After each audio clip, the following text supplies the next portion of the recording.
Wow, accepting this award is a massive honour. Winning an award feels pretty great. Being recognised for all your hard work and achievements and having a moment in the spotlight. I just want to say thank you to my mum, to my sister Laura, to my pet cat, and to my dog Molly for all of the emotional support that you've given me over the years. And as far as awards go, they don't get much bigger than the Nobel Prizes. Each year, they're awarded to the people or organisations that are thought to have made the biggest impact in their field, with new discoveries, inventions, or ideas, and the people who have done the most to make the world a better place. But where did it all start?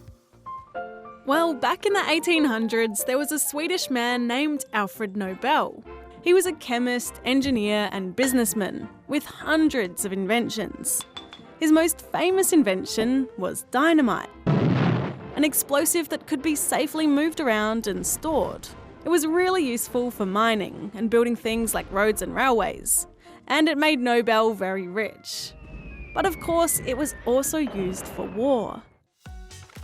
Legend has it that when Alfred's brother Ludwig died, some newspapers accidentally reported that Alfred was dead instead, and called him a merchant of death. What? Which probably didn't make him feel that great, especially seeing as his brother had just died and all. Anyway, he eventually wrote in his will that his fortune would go towards setting up 5 prizes in physics, chemistry, physiology or medicine, literature, and peace. While nobody knows for sure, some think the Peace Prize might have been a way of trying to make up for all that blowing stuff up business. Since then, hundreds of Nobel Prizes have been given out to some very famous doctors and scientists and writers, like Marie Curie, who discovered radiation, or Alexander Fleming, the father of antibiotics, and famous physicist Albert Einstein. You might also recognise some Peace Prize recipients, like Martin Luther King Jr. or Mother Teresa, or Malala Yousafzai. The prizes are decided by a panel in Norway. That panel receives hundreds of nominations every year from around the world. You can't nominate yourself though.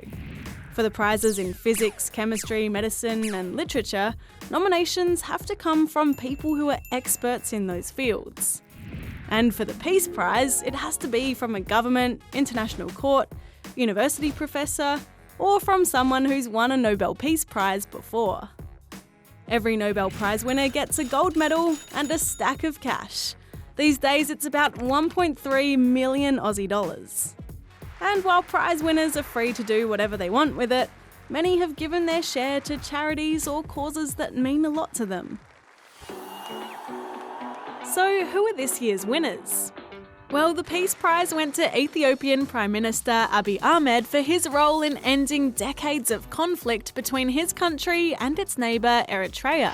These 3 scientists were awarded the Physiology and Medicine Prize for research into how our cells change depending on how much oxygen we have. They think it might be able to help treat some types of cancer.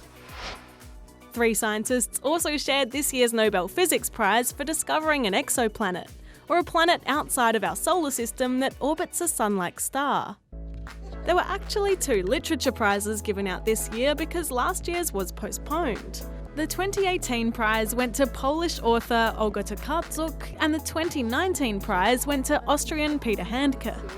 And the prize for chemistry went to 3 scientists who invented the lithium-ion battery back in the 70s. Among them was the oldest ever Nobel recipient, Professor John Goodenough. He's 97, and he said he never expected to win a Nobel. Life is full of surprises. The Nobel laureates will get their actual prizes in December, when the world will have another chance to recognise their huge achievements.